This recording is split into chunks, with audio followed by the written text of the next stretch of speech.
Hi hello ನಮಸ್ಕಾರ.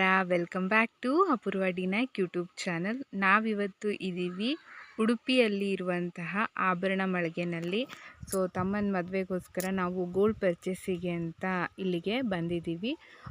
Already ಇವಾಗ ನಮ್ಮದು ಜವಳಿ ತೆಗೆದು ಮುಗೀತು. ಸೊ ಉಡುಪಿನಲ್ಲೇ ಇದ್ವಲ್ಲ, ಹಾಗೆಯೇ ಗೋಲ್ಡ್ ಕೂಡ ಪರ್ಚೇಸ್ ಮಾಡುವ ಅಂತ ಹೇಳಿ ಆಭರಣಕ್ಕೆ ಬಂದಿದ್ದೀವಿ ನಾವಿವಾಗ. ಇಲ್ಲಿ ನಾವು ತಾಳಿ ಅಂದರೆ ಕರಿಮಣಿ ಸರನ ತೊಗೊಳ್ಬೇಕು. ಯಾರೆಲ್ಲ ನನ್ನ ಚಾನಲ್ನ for the first time visit ಮಾಡ್ತಿದ್ದೀರಾ, ಸಬ್ಸ್ಕ್ರೈಬ್ ಮಾಡ್ಕೊಳ್ಳಿ ಫ್ರೆಂಡ್ಸ್. ಹಾಗೆಯೇ ಬೆಲ್ ಬಟನ್ನ ಪ್ರೆಸ್ ಮಾಡಿ ನನ್ನ ಯಾವುದೇ ವೀಡಿಯೋಗಳು ಬೇಕಾದರೂ ನಿಮಗೆ ಫಸ್ಟ್ ರೀಚ್ ಆಗುತ್ತೆ ಅಂತ ಹೇಳ್ಬೋದು.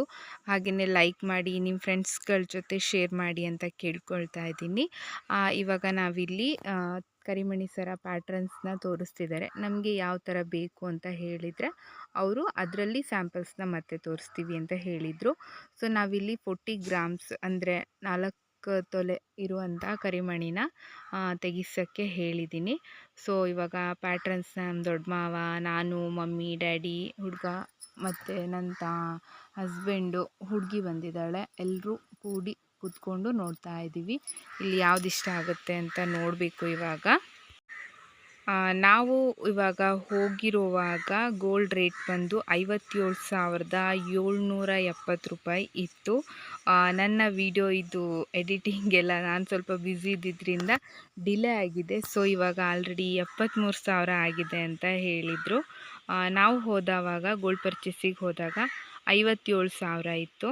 ಸೊ ಮಮ್ಮಿ ಎಲ್ಲ ನೋಡ್ತಾ ಇದ್ದಾರೆ ಕೂತ್ಕೊಂಡು. ನಮ್ಮ ಮಮ್ಮಿ ಚಿಕ್ಕದಾಗಿ ಕನ್ನಡಿಲಿ ಕಾಣಿಸ್ತಾ ಇದ್ದಾರೆ, ನೀವು ನೋಡ್ಬೋದು. ನಮ್ಮ ಕಡೆ 2 ತಾಳಿನ ಹಾಕ್ಕೊಳ್ತೀವಿ. ಸೊ ಹಾಗಾಗಿ ಒಂದು ಲಾಂಗ್ ತಾಳಿ ಹಾಗೆಯೇ ಒಂದು ಶಾರ್ಟ್ ಅಂದರೆ ಡೈಲಿ ಯೂಸಿಗೆ ಅಂತ. ಸೊ ನಾವು ಲಾಂಗು ಸ್ವಲ್ಪ ಗೋಲ್ಡ್ ಜಾಸ್ತಿ ಇರೋದು ತೊಗೊಳ್ಳೋಣ, ಕರಿಮಣಿ ಕಡಿಮೆ ಇರೋದು ತೊಗೊಳ್ಳೋಣ. ಇನ್ನು ಚಿಕ್ಕ ಕರಿಮಣಿಗೆ ಕರಿಮಣಿಗಳು ಜಾಸ್ತಿ ಇರೋದನ್ನು ತೊಗೊಳ್ಳೋಣ ಅಂತ ಪ್ಲ್ಯಾನ್ ಇಟ್ಕೊಂಡಿದ್ದು. ಸೊ ವೇರ್ ಮಾಡಿ ನೋಡ್ತಾ ಇದ್ದೀವಿ ಇವಾಗ. ಅವಳಿಗೆ ಇಷ್ಟ ಆಗಿದ್ದನ್ನು ತೊಗೊಂಡಿದ್ದೀವಿ. ನಾನು ಲಾಸ್ಟಲ್ಲಿ ಅದನ್ನು ಫೋಟೋ ಹಾಕ್ತೀನಿ. ಸೊ ಇವಾಗ ನಾವು ರಿಂಗ್ನ ಪರ್ಚೇಸ್ ಮಾಡಬೇಕು. ಹುಡುಗಿಗೆ ನಿಶ್ಚಿತಾರ್ಥದ ರಿಂಗ್ ಕೊಡಬೇಕು. ಸೊ ಏನಂತಾರೆ ನಮ್ಮ ಕಡೆ ಅಂದರೆ ಹೂ ಮುಡಿಸೋ ಶಾಸ್ತ್ರದ್ದು ರಿಂಗ್ ಕೊಡಬೇಕು. ಇಲ್ಲಿ ವೆರೈಟೀಸ್ ಸಿಕ್ಕಾಬಿಟ್ಟೆ, ಕಲೆಕ್ಷನ್ ಸಿಕ್ಕಾಬಿಟ್ಟಿದೆ. ಬಟ್ ನಮಗೆ ಅಂದರೆ ನಮ್ಮ ಕೈ ಬಳಿಗೆ ಬೇಕಾಗಿರುವಂಥದ್ದು ಸಿಗ್ತಾ ಇರಲಿಲ್ಲ. ಇಲ್ಲೇ ನಾವು ಸಿಕ್ಕಾಬಿಟ್ಟೆ ಟೈಮ್ ವೇಸ್ಟ್ ಆಗೋಯಿತು ಅಂತಲೇ ಹೇಳ್ಬೋದು. ಡ್ಯಾಡಿನೂ ಕೂಡ ಚೆಕ್ ಮಾಡ್ತಾ ಇದ್ದಾರೆ. ನಮಗಿಷ್ಟ ಆಗಿರೋದು ಸೈಜ್ ಸಿಗ್ತಾಯಿಲ್ಲ, ಸೈಜ್ ಸಿಕ್ಕಿರೋದು ನಮಗಿಷ್ಟ ಆಗ್ತಾ ಇರಲಿಲ್ಲ. ಇಲ್ಲೇ ಸಿಕ್ಕಾಬಿಟ್ಟೆ ಲೇಟ್ ಆಗೋಯಿತು ನಮಗೆ.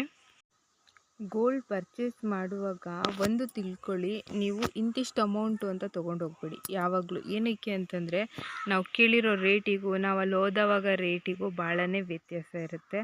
ಹಾಗಾಗಿ ಇದು ನನ್ನ ಅನುಭವ, ಒನ್ ಟೈಮ್ ಅಲ್ಲ, ತುಂಬ ಟೈಮ್ ಅನುಭವ ಆಗಿದೆ. ಸೊ ಇದು ಒಂದು ಸಿಕ್ತು, ಚೆನ್ನಾಗಿದೆ, ಬಟ್ ಸೈಜ್ ಆಗ್ತಾಯಿಲ್ಲ ಅಂತ ರಿಟರ್ನ್ ಮಾಡಿದ್ಲು. ಸೊ ಇವಾಗ ಒಂದು 3-4 ಸೆಲೆಕ್ಟ್ ಮಾಡಿದ್ದೀವಿ. ಇದರಲ್ಲಿ ಯಾವುದು ಅಂತ ಹೇಳಿಬಿಟ್ಟು ನನ್ನ ತಮ್ಮ ಫೈನಲೈಸ್ ಮಾಡೋಣ ಅಂತ ಹೇಳಿ ಫೈನಲೈಸ್ ಮಾಡ್ತಾ ಇದ್ದಾನೆ. ನೋಡೋಣ ಯಾವ್ದು ತೊಗೊತಾರೆ ಅಂತ. ನನಗೆ ಕೆಲವೊಂದು ಇಷ್ಟ ಆಯಿತು, ಬಟ್ ಅವಳು ಸೈಜಿಗೆ ಇರಲಿಲ್ಲ. ಇದನ್ನು ನಾವು ಫೈನಲೈಸ್ ಮಾಡಿದ್ದು 3.25 ಸಮಥಿಂಗ್ 4 ಹತ್ತಿರ ಇದೆ ಅಂತ ಹೇಳಿದ್ರು. ಹಿಂದ್ಗಡೆ ಹಾಕಿರೋ ರಿಂಗು ತುಂಬಾ ಇಷ್ಟ ಆಯಿತು ನನಗೆ ಕೂಡ. ಸೊ ಅದನ್ನೇ ಫೈನಲೈಸ್ ಮಾಡಿದ್ವಿ ನಾವು. ಅದು ಚೆನ್ನಾಗಿದೆ ಅಂತ ಡ್ಯಾಡಿಗೂ ಹೇಳ್ತಾ ಇದ್ರು. ಸೊ ರಿಂಗು 2 ಕರಿಮಣಿ ಸರನ ಪರ್ಚೇಸ್ ಮಾಡಿದ್ವಿ. ಇವಾಗ ನೀವು ನೋಡ್ತಾ ಇರೋದು ಲಾಂಗ್ ಕರಿಮಣಿ ಸರ.